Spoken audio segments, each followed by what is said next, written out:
అందరికీ నమస్కారం. ఒంగోలు నగరంలోని నగరం చుట్టుపక్కల కూడా భూముల రేట్లకు రెక్కలు రావటం, అదేవిధంగా భూ వాల్యూ కూడా పెరగటంతో కబ్జాదారులు కూడా కొత్త రూట్ వెతుక్కుంటున్నారు. గతంలో ఎక్కడ ఖాళీ స్థలం కనపడితే అక్కడ పాగా వేసేవాళ్ళు, వచ్చిన వాళ్ళు గందరగోళం చేసేవాళ్ళు. ఇప్పుడు తాజాగా సుజాత నగర్ 2వ లైన్లోనే రవితేజ అనే కుర్రోడు మరి మూర్తిశెట్టి వెంకటేశ్వరులు గారి దగ్గర ఇల్లు కొనుగోలు చేయడం జరిగింది. అది గతంలో కూడా వెంకటేశ్వర్లు గారు కోర్టులో గెలవటం జరిగింది. అదేవిధంగా దానికి సంబంధించి రవితేజ కూడా లాయర్ల దగ్గరికి వెళ్ళి 1-2 సార్లు చెక్ చేసుకొని 4-5 డాక్యుమెంట్లు కూడా వెరిఫై చేసుకొని లాయర్లకు మరి అక్కడ ఉన్నటువంటి పరిస్థితులు కూడా వివరించి రవితేజ దాన్ని కొనుగోలు చేయడం జరిగింది. ఇదంతా కూడా క్లియర్ గా జరిగినటువంటి అంశం. తాజాగా కూడా రవితేజకు సంబంధించినటువంటి ఆ ఇంటికి సంబంధించి మరి అది అంతా కూడా శుభ్రం చేసుకునే క్రమంలో కొంతమంది మరి ఆ ఇల్లు తమదేనంటూ కూడా కొంతమంది ఇప్పుడు భూ కబ్జాదారులు కూడా రూట్ మార్చారు. ఆడవాళ్ళని, మహిళలను చంటి బిడ్డలతోటి మరి వారి మీద కూడా గందరగోళంగా సృష్టించే ప్రయత్నం అయితే చేస్తున్నారని రవితేజ ఈ రోజు మీడియా సమావేశంలో తెలపడం జరిగింది. తాను డాక్యుమెంట్స్ అన్ని చెక్ చేసుకొని ఇళ్ల స్థలం కొనుగోలు చేస్తే కొంతమంది భూ కబ్జాదారులు తనపై కూడా సోషల్ మీడియాలో పోస్టులు పెట్టడం దారుణమని ఆవేదన వ్యక్తం చేయడం జరిగింది. న్యాయపరంగా కూడా తనకు చెందినటువంటి ఇంటి స్థలానికి సంబంధించి వారు సోషల్ మీడియాలో పోస్టులు పెట్టి భయభ్రాంతులకు గురి చేస్తున్నారని ఆయన వాపోవటం జరిగింది. తన స్థలం డబ్బులు పెట్టి మరి చట్ట ప్రకారం కొనుగోలు చేసి దానికి సంబంధించినటువంటి డాక్యుమెంట్స్ అన్ని కూడా తన దగ్గర ఉన్నాయని ఆయన వాపోయారు. ఇలాంటి వాటికి చెక్ పెట్టాలని, దీనికి సంబంధించి తాను సీఎంకి, మంత్రి నారా లోకేష్ గారికి, డిప్యూటీ సీఎం పవన్ కళ్యాణ్ గారికి ఫిర్యాదు చేస్తానని ఆయన తెలపడం జరిగింది. చట్ట ప్రకారం కొనుగోలు చేసినటువంటి తన ఇంట్లోకి జరపడే ప్రయత్నం కొంతమంది చేస్తున్నారని, మహిళలను అడ్డం పెట్టుకొని ఇలాంటి రాజకీయాలు చేసే వారిని కఠినంగా శిక్షించాలని ఆయన వేడుకున్నారు. రవితేజ, నేను ఇక్కడ మూర్తిశెట్టి వెంకటేశ్వర దగ్గర నుంచి నేను కొనుగోలు చేస్తున్నాను ఈ ఇల్లు. నేను దీని లీగల్ పరంగా అన్ని విధాల లాయర్ గారి దగ్గర అన్ని చూపించుకొని నేను కొనుగోలు చేస్తున్నాను. దీనికి వీళ్ళు కోర్టులో వీళ్ళు గెలిచిన డిగ్రీతో సహా వీళ్ళ దగ్గర ఉన్న లింక్ డాక్యుమెంట్లతో సహా అన్ని వెరిఫికేషన్ చేసుకుని ఈ ల్యాండ్ని తీసుకున్నాను. నేను ఈ ల్యాండ్లోకి ఎటువంటి కబ్జాకు కానీ, దౌర్జన్యం కానీ, గూండాయిజం కానీ ఇలాంటి యదవ పనులు చేయడానికి నేను రాలేదండి. నేను ₹1 నాకు తక్కువకి వస్తుందనే దాని మీద నేను కొనుక్కోవడానికి వచ్చాను, తీసుకున్నాను. ఈ ల్యాండ్లోకి వచ్చిన ఇల్లు క్లీన్ చేయించుకుందాని వస్తే 2 ఆడవాళ్ళని, మగ వ్యక్తులు ఇంట్లో కబ్జా చేసిన వాళ్ళందరూ కలిసి నా మీదకి పంపించి మేమేదో దౌర్జన్యం చేస్తున్నట్టు వాళ్ళకు అనుకూలంగా వీడియోలు తీసుకుంటా, వాళ్ళకు అనుకూలంగా మాట్లాడుకుంటా మేమేదో తప్పు చేసిన వాళ్ళ విధంగా కొనుక్కున్న వాళ్ళు మిమ్మల్ని ఈరోజు మేము మంచిగానే తిరుగుతున్నాం జనాల్లో. మమ్మల్ని ఈ రకంగా ఇబ్బంది పెడితే, ఈ రకంగా చేస్తే వాళ్ళకి ఏమొస్తుంది? కొనుక్కున్న వాళ్ళు అన్యాయం అయిపోవాలా? అంటే ఇప్పుడు చంక మీద పిల్లల్ని వేసుకొని వీడియోలు తీసుకుంటూ అరుస్తూ ఉంటే వాళ్ళ న్యాయం అయిపోతుందా? అన్యాయం న్యాయం అయిపోతుందా? మేము ఇక్కడ నిలబడి చూసుకుని మా వ్యాపారాలు మేము చేసుకుని మానుకొని ఇక్కడికి వచ్చి మేము ఏదో చేసుకుందామని వస్తుంటే మమ్మల్ని మా మైండ్ ఈ విధంగా చేస్తారా? ఖచ్చితంగా ఈ వీడియో పరంగా ఎవరైతే రిలీజ్ చేసి తప్పుడుగా ప్రచారం చేశారో వాళ్ళ మీద తప్పకుండా కఠిన చర్యలు తీసుకుంటాము. డీజీపీ, ఐజీ, ఎస్పీ గారికి కంపల్సరీగా లెటర్ పెడతాము, కంప్లైంట్ ఇస్తాము. అదేవిధంగా నారా లోకేష్ గారికి, చంద్రబాబు నాయుడు గారికి, మన పవన్ కళ్యాణ్ ఉప ముఖ్యమంత్రి గారికి కూడా తప్పకుండా మేము సీఎం ఆఫీసు కంప్లైంట్ ఇవ్వాల్సి వస్తుంది. దీనిపైన కఠిన చర్యలు తీసుకోవాలని మేము కోరుకుంటున్నాం. అదేవిధంగా సైబర్ క్రైమ్లో కూడా కంప్లైంట్ ఇస్తున్నాం. వీళ్ళు చేసిన అన్యాయం కాకుండా 2008లో రిజిస్టర్ జరిగిన ల్యాండ్ని ఇన్ని రోజులు వాళ్ళు తీసుకుంటా రానికుండా చేస్తున్నారు. మమ్మల్ని ఈ విధంగా ఇబ్బంది పెడుతున్నారు. అంటే సామాన్య కుటుంబంలో ఉన్న వాళ్ళ పరిస్థితి ఏంటి? 2008లో రిజిస్టర్ అయితే ఇప్పుడు దాకా లేదు. ఈ మధ్యలో 4 రిజిస్ట్రేషన్లు జరిగాయి వీళ్ళు అమ్ముకొని వీళ్ళ వల్ల కాక. నాకేదో ₹1 తక్కువకి వస్తుందని చెప్పి నేను వస్తే నన్ను ఇబ్బంది పెడుతున్నారు.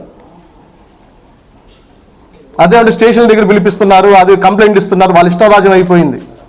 మేమేం చేసామని స్టేషన్ దగ్గర పిలిపిస్తున్నారు. నేను తప్పు చేసుంటే 100 మందిలో కూర్చోబెట్టండి, నేను చేసిన తప్పు నేను ఒప్పుకుంటా.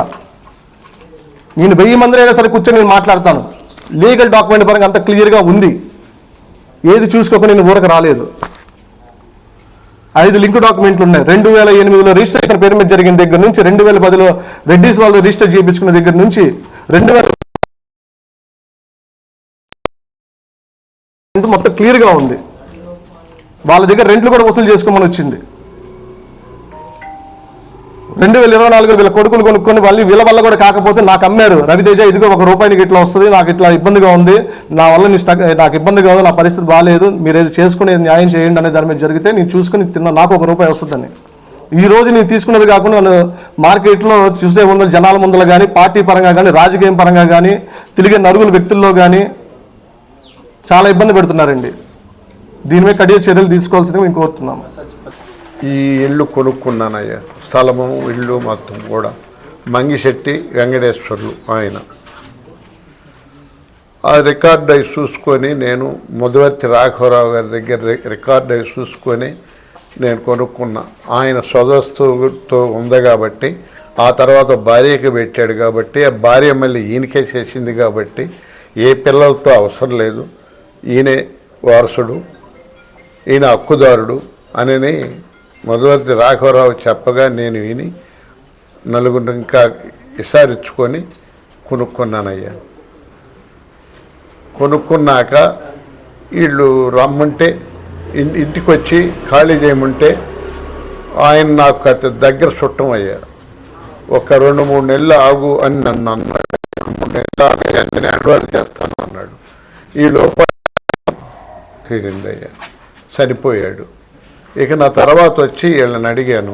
అడిగితే వీళ్ళు వాడెవడు అమ్మటానికి, నువ్వెవడు కొనటానికి అని నన్ను నానా భాషలాడుతూ ఆడోళ్ళు మగోళ్ళు కూడా నన్ను తరిమేశారయ్యా. ఇక లాభం లేదులే, నేను అయినోళ్ళు మనం ఏం చేయలేమని అనే ఆలోచనతో నేను రెడ్డి గారికి అమ్ముకున్నానయ్యా. ఆ రెడ్డి గారు కూడా పాలూరు చంద్రశేఖర్ రెడ్డి అనే అతను, మళ్ళీ కేటీఆర్ అనే ఆయన, కనిగిరి ఆయన, వాళ్ళిద్దరూ కొనుక్కున్నారు. వాళ్ళు కొనుక్కొని తర్వాత ఎమ్మటే వాళ్ళకి నోటీసులు వచ్చినాయి. ఇది ఏదేమైనా సరే మాకొద్దు, నువ్వే తగాదాలు లేవు అని చెప్పి మాకు అమ్మితివి, ఇప్పుడు నోటీసులు వచ్చినాయి అది ఇది అని అంటే, నేనుండి గెలిపిస్తానయా, గెలిపిపోతే మీ డబ్బు మీకు ఇస్తాను అని చెప్పి నేను అన్నాక నన్ను కూడా చేర్చారయ్యా దాంట్లోకి. ఆ కేసులు ఇది కోర్టు కేసులు నన్ను కూడా చేర్చి కేసు నడిచిందయ్యా. తర్వాత వీళ్ళకి అయ్యిందయ్యి. వీళ్ళకి అయినాక వాళ్ళు ఖాళీ చేయమని అడిగినా ఖాళీ చేయలేదయ్యా.